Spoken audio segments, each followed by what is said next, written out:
Bienvenue à toutes et à tous. Aujourd'hui, on s'aventure sur un terrain un peu différent, un univers qui est vraiment fascinant, celui des courses hippiques.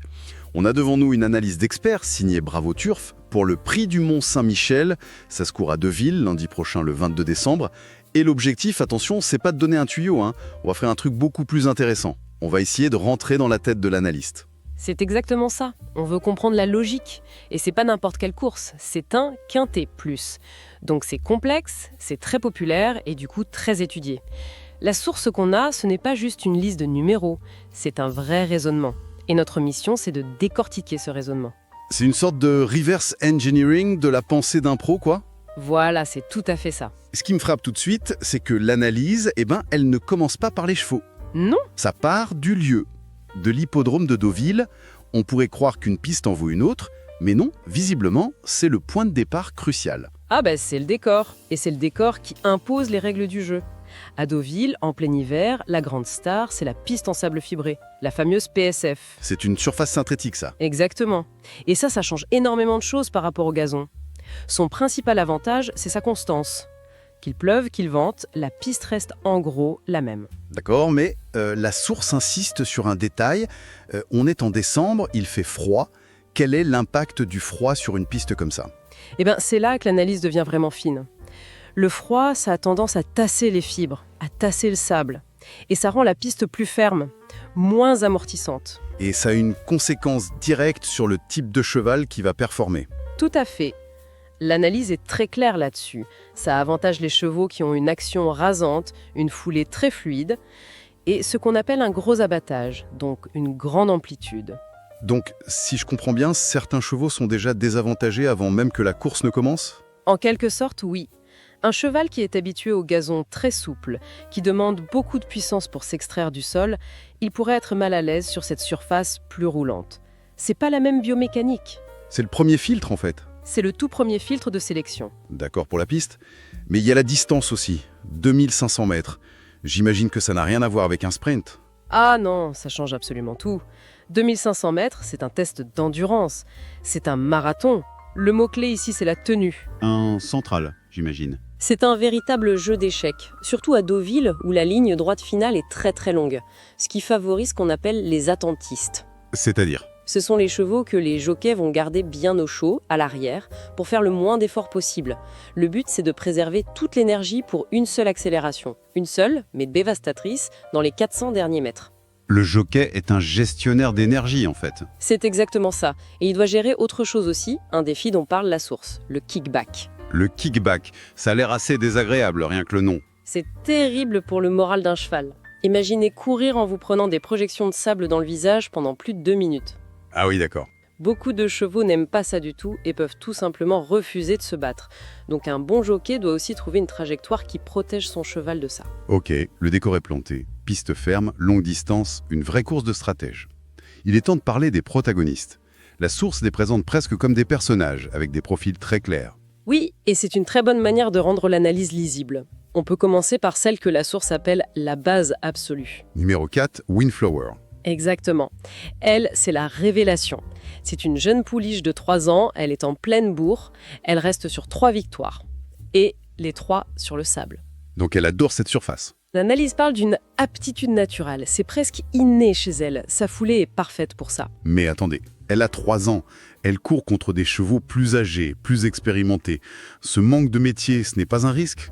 C'est une excellente question. C'est le seul petit doute qu'on pourrait avoir. Mais l'analyse contrebalance ça avec un argument de poids, au sens propre. C'est-à-dire? En tant que jeune jument, face à ses aînés, elle porte moins de kilos. C'est un avantage physique qui est énorme sur 2500 mètres. Et pour l'analyste, cet avantage, plus sa forme, plus son aptitude, ça en fait le point d'appui le plus solide. D'accord, donc on a la jeunesse qui monte. Et à l'opposé, j'ai l'impression on trouve le numéro 1, Asapiko, la valeur sûre. C'est ça. Si Windflower, c'est la promesse, Asapiko, c'est la garantie. Une jument plus âgée, très expérimentée, la source met en avant sa génétique. Elle est fille de Cloth of Stars, un étalon connu pour transmettre de la tenue. Un indice important pour la distance. Un indice crucial. Elle porte le poids le plus lourd, 60 kg, mais elle est décrite comme une porteuse, elle a le physique pour. Son grand atout, c'est sa régularité, Sur cette piste de Deauville, elle est presque toujours là. On l'a choisi pour sa fiabilité, pas pour un coup d'éclat. Voilà. On choisit la quasi-certitude d'être à l'arrivée. Entre les deux, entre le potentiel et la fiabilité, il y a un troisième profil, le numéro 5, Barbaté.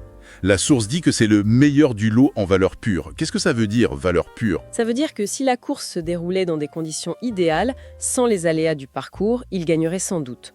On ne parle plus d'aptitude, mais de classe, de talent brut. Et d'où lui vient ce talon? C'est un fils du crack Almanzor. Et l'analyse note qu'il a hérité de son turn of foot. Cette accélération foudroyante, ce changement de vitesse que les autres n'ont tout simplement pas. Mais alors où est le piège? S'il est le meilleur, pourquoi n'est-il pas la base absolue? Parce qu'il est le plus doué, mais aussi le plus dépendant du scénario de la course.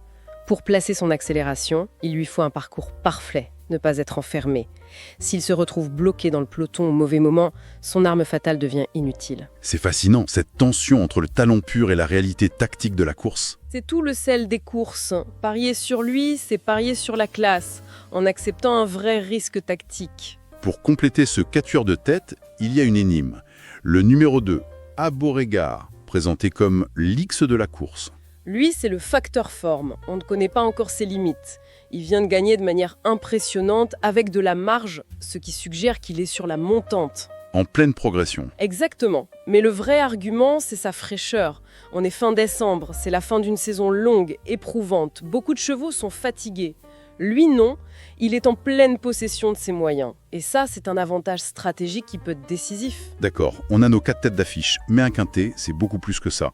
L'analyse se penche ensuite sur les outsiders, ceux qui peuvent venir brouiller les cartes. Oui. Et c'est souvent là que se cache la valeur. L'analyse devient plus chirurgicale.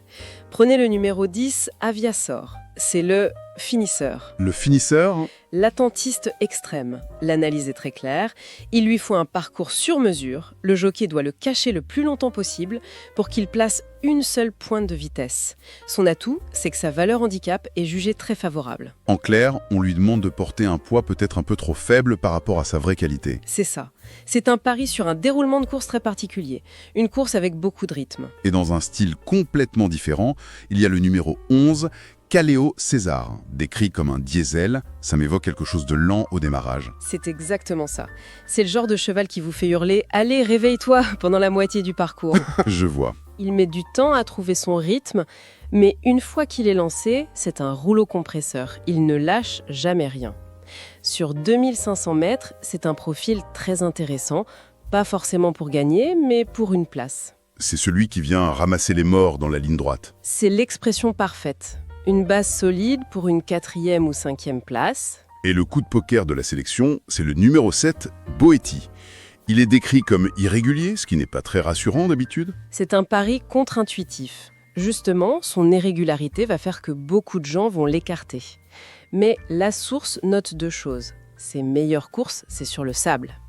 Et il a un profil de tacticien. Si la course manque de rythme au début, il peut prendre la tête et essayer de faire le trou. Tenter de surprendre tout le monde, en gros. On ne parie pas sur sa valeur intrinsèque, mais sur un scénario de course bien précis. C'est un vrai coup de poker. Il reste quelques profils. Le 3, Willy Winner, l'expérimenté. Et puis, 2 poids plumes, les numéros 12, Incrémental, et 16, Uchanan. Pour Willy Winner, c'est le métier qui parle. Il a l'expérience des gros pelotons, il n'a pas peur du combat.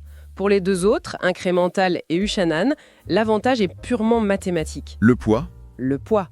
Il porte beaucoup moins de kilos que les favoris. Alors oui, il monte de catégorie, mais sur une longue distance, chaque kilo en moins est un cadeau. Ça peut suffire à créer une énorme surprise. Le tableau est incroyablement complet. On a la piste, les favoris, les outsiders. Maintenant, la grande question, comment est-ce que Bravo Turf assemble toutes ces pièces pour construire une stratégie concrète? C'est l'étape finale, la synthèse. Et ce qui nous intéresse ici, c'est bien la logique de construction. Elle est très structurée. D'abord, on choisit une base, le pilier. Le numéro 4, Windflower, j'imagine. Sans surprise, en simple gagnant placé. C'est le choix de la rationalité, le cheval qui coche le plus de cases. Forme, aptitude, poids. On ancre sa réflexion sur le plus solide. Et une fois qu'on a cette ancre, on élargit comment? La source parle d'un couplet. Le couplet, c'est l'association. Et la logique est très maligne. On associe la base, le 4, avec le 1, Azapico, et le 5, Barbate. La fiabilité est la classe pure. Exactement. C'est une façon de se couvrir contre différents scénarios. Si la forme prime, Windflower est là. Si c'est l'expérience qui paie, Azapico est là. Et si le talent parle, Barbat est là. On diversifie le risque. On arrive au jeu roi, le quintet plus. Ici, en 8 chevaux. Je vois l'ordre proposé. 4, 1, 2, 5, 3, 7, 10, 11. Cet ordre, j'imagine, c'est une hiérarchie de confiance. C'est une synthèse parfaite de toute l'analyse. On peut le voir comme des cercles de confiance. Le noyau dur, c'est les 4 premiers. 4 la base, 1 la valeur sûre, 2 la forme et 5 la classe. C'est le socle. Les plus probables. Voilà. Et ensuite, on élargit avec des profils complémentaires pour aller chercher un plus gros rapport. On ajoute le 3 pour l'expérience, le 7 pour le coup de poker tactique, et enfin le 10, le finisseur, et le 11, le diesel. En gros, on part du plus sûr et on ajoute des « et si ». C'est une tentative de rationaliser l'incertitude. On construit un filet de sécurité logique. Si je résume, ce qu'on a appris est passionnant. Tout part du contexte. Cette piste de Deauville en hiver, c'est un personnage à part entière. Ensuite, il y a cette opposition de style entre la jeunesse en pleine forme, comme Windflower, et l'expérience de chevaux comme Azapico. Et surtout, faire le papier, ce n'est pas juste classer les chevaux. C'est construire une stratégie, assembler des profils pour parer à plusieurs scénarios. C'est une synthèse parfaite, et ça ouvre sur une réflexion un peu plus large.